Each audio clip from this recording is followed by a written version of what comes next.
ደሞስ ብሩኬ ያለበትን ቦታ የምትናገር ሰው ማለት ነው። ምን አይነት ሰው ነህ ማለት ይሄን ሰው ማለት ነው በደንብ ማወቅ አለባችሁ። በመጀመሪያ በደንብ ማለት ነው ማወቅ አለባችሁ። ይህ ሰው ማን ነው? ምንድን ነው?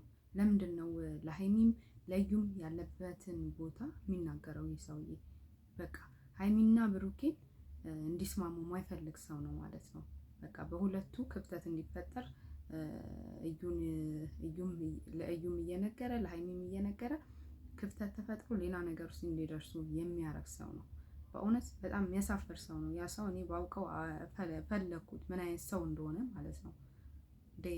ጥል የሚፈልግ ሰላም ማይፈልግ የእነዚህን ሰዎች ፍቅር የማይፈልግ ነው። እና ይሄን ሰው ብሩኬ ማለት ነው ማን እንደሆነ ማወቅ አለብህ። ማን እንደሆነ ማወቅ አለብህ። ተወዳጆቼ ሰላምታ ያላችሁበት ይድረሳችሁ። ከኔ ጋር ክብር ለድንግል ልጅ እግዚአብሔር ይመስገን ሁሉ ሰላም ነው። እና በጣም ይቅርታ በነገር ጀመርኳችሁ። በጣም ስላስጨነቀኝና በጣም ስለደበረኝ ነው እየመጡበት ያለው መንገድ ማለት ነው። ማለት እነዚህ ልጆች በቃ እርስ በራሳቸው ተናንቀው እርስ በራሳቸው እንደዚህ ከሆኑ ማን ነው እሺ እነሱ እንትን የሚላቸው? ማለት ራሳቸውን በራሳቸው ችግራቸውን መፍታት ካልቻሉ እዚህ ደረጃ ከሆኑ ማንስ ሌላ ሰው መጥቶ ሊረዳቸው ይችላል? የሰው ልጅ እኮ ከራሱ በላይ ማንም ሊረዳው አይችልም። መጀመሪያ ራሱ ነው ችግሩ የሚረዳው፣ ወይም በአካባቢ ያለው ሰው ከራሱ ቀጥሎ በአካባቢ ባጠገቡ ያለው ሰው። እነሱ ግን እርስ በራሳቸው እዛው እየተጫረሱና እዚህ ቦታ ላይ ደርሰዋል። በጣም የሚያስከፋና የሚያሳዝን ነገር ነው። እዚህ ሁሉ ደግሞ የነገሮች ሁሉ ማለት ነው የነገሮች ሁሉ እንደዚህ መድረስ ዋናዋ ተጠያቂ እዩ ናት። ማለት እኔ እዩ የመጣችበት መንገድ በጣም ክፍተቱ የበዛ ነው እሷ ጋር ያለው ማለት ነው። ነገሮቹ እንዲከር በልጆቹ ላይ ክፍተት እንዲመጣ እያደረገች ያለችው እሷ ናት። አዎ ማለት እሷ የምትለው ያው እንደምትረዱት ከሆነ ሀይሚና ብሩኬ በተጣሉ ሰዓት እኔ ጋር መጣ። ከዛ እንደዚህ አይነት ነገር ተፈጠረ። እኔ ግን ምንም ያደረኩት ነገር የለም። እሱ በጣም ጠጥቶ ነበረ። ከዛ በኋላ በቃ አብረን አደርን ነው የምትለው። እና ከጠጣ ለምን አብረሽው አደርሽ?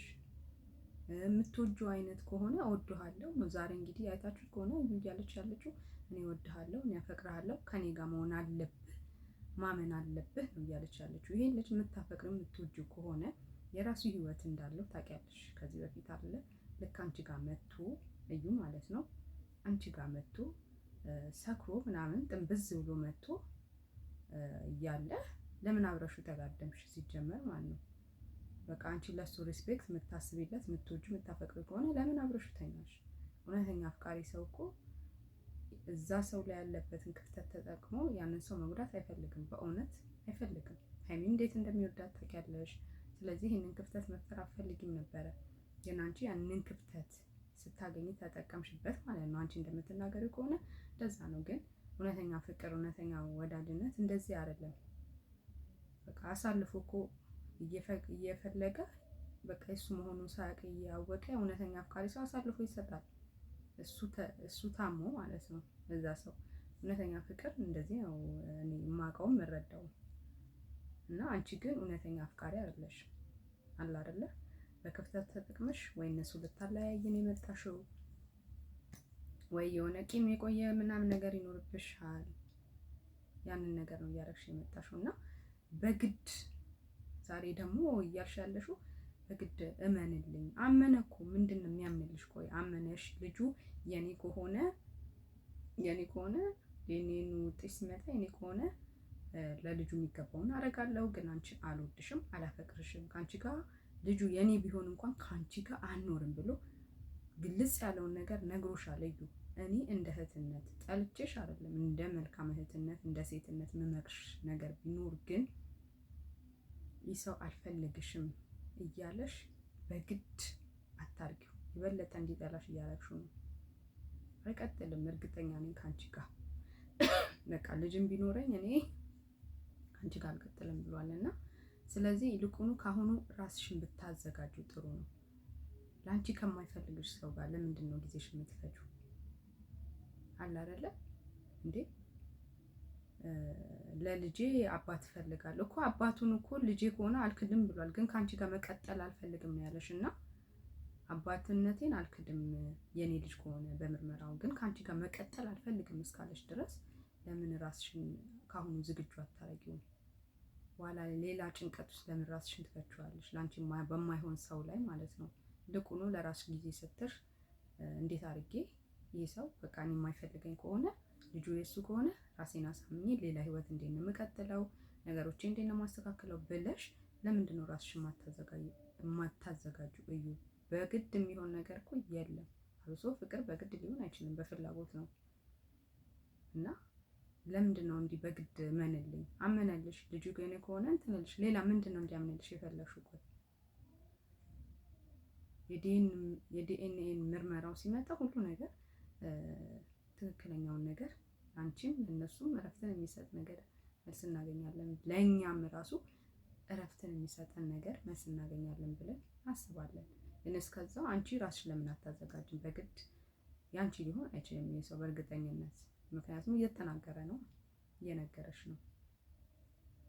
ስለዚህ እዩ ከእንደዚህ አይነት እልህ መጋባት ውስጥ በግዴን ያደርገዋል፣ በግድ ይመንልኝ ምናምን የማይሆን ነገሩ ማይሆን ናቸው እንዳሉ ነገሮቹ ማለት በግድ ይመንልኝ ሰው አይባልም። በቃ አሳማኝ ነገር ማረጋገጫ ማስረጃ እስከሚመጣ ድረስ በግድ እንዴ አይባልም እንደዚህ እንዴ።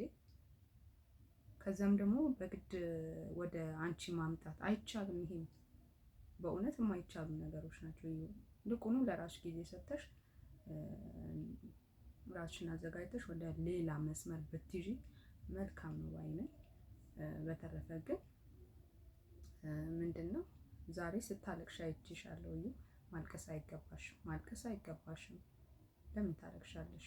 አይሽ ጉዳትሽ ከዚህ ይጀምራል ማለት ነው። ራስሽን ባልሆነ መንገድ አታሳምኙ። ከዚህ ይበልጣል ደግሞ ቀጣዩ ጉዳትሽ የሚሆነው። በዚህ መልክ ከሆነ መንገድሽን የማትቀይሺ ከሆነ ልህ እየተጋባሽ ከሆነ ሌላ እንትን ውስጥ ትገቢያለሽ ማለት ነው። እና ነገሮችን ለማስተካከል ሞክሪ። ሀይሚ ግን እኔ እንጃ። ሀይሚ ደግሞ ያው ነገሮችሽ በሙሉ ጸባዮችሽ በሙሉ አሁን ይሄ ክስተት ከተፈጠረ ጀምሮ በጣም ተቀያይረዋል። አዎ ባይቀየር ነበር የሚገርመን። ማንኛውም ሴት ለሚሰማት ነገር ነው የተሰማሽ።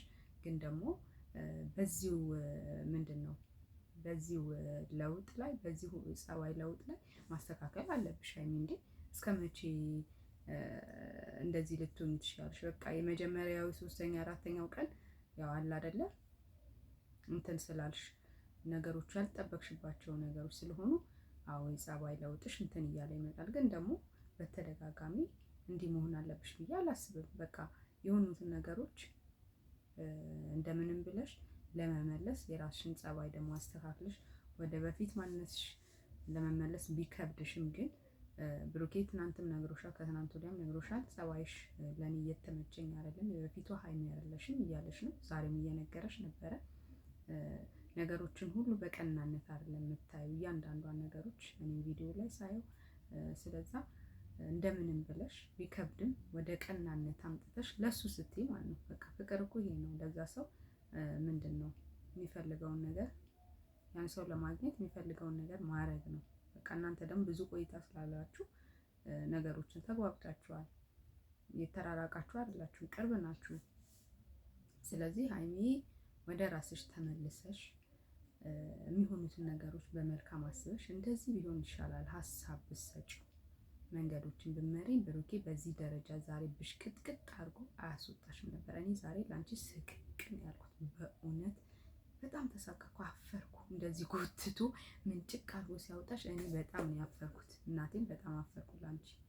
ምክንያቱም የምትሰጪው አመለካከት፣ የምትሰጫቸው ሀሳቦች፣ የምትሰጫቸው ጥያቄዎች፣ በቃ የምትናገራቸው ነገሮች ቅስሙን ነው ልጁን ስብር ድቅቅን ያደረገው። መስበር ብቻ ሳይሆን ድቅቅ። ያ ነገር ደግሞ አንቺንም ከህይወቱ ሊያስወጣሽ ይችላል። በነገራችን ላይ ሀይሚ ማለት ነው በዚህ መልኩ ከቀጠልሽ እና በቃ አሁን ነገሮች ወደዚህ ከደረሱ አንቺ የጸባይ ለውጥ ማምጣት አለብሽ። እኔ እንዴት አድርጌ ነው ነገሮችን መፍታት የምችለው እሱንስ መርዳት የምችለው ብለሽ ማሰብ አለብሽ። አሁን አንቺ እየመጣሽበት ያለው መንገድ በቃ አንቺ እሱ ጋር ስለመጣሽ ብቻ ነገሮች ይፈታሉ ማለት እኮ አይደለም። በሀሳብ የምትሰጫቸው ንግግሮች፣ የምታረጊያቸው ተግባሮች የግድ መሰረት ይጥላሉ። አንቺ ግን እየተናገርሽ ያለሽው ነገር እሱን የሚደግፍ ሳይሆን ቅስሙን የሚሰብር የበለጠ ጭንቀት ውስጥ የሚከት የበለጠ ያልሆነ ነገር ውስጥ የሚከት ስለሆነ ያንን የጸባይ ለውጥ ብታመጪ አሪፍ ነው ባይ ነኝ። በተረፈ ግን ነገሮችን እንግዲህ ሀይሚ ተለውጠሽ ሰዎችን አስተካክለሽ ጉድለቶችሽን አስተካክለሽ ብሩኬን ወደ ራስሽ ታመጪዋለሽ የሚል ሀሳብ አለን። ምርጦች ያው በያላችሁበት ሰላም ይብዛት ይበላችሁ። ቻናሌ ሰብስክራይብ፣ ላይክ፣ ሼር እያደረጋችሁ ኧረ ተው ቻናሌ ወረደላችሁ ተው። እኔ ልደባደብ ወጥቼ ድብድብ ያለው ነገር በእውነት ግራ ገብቶኛል። ለማንኛውም መቻችሁ ቻናሌ ሰብስክራይብ፣ ላይክ፣ ሼር እያደረጋችሁ ከእናንተታችሁ አይለየኝ። ባባይ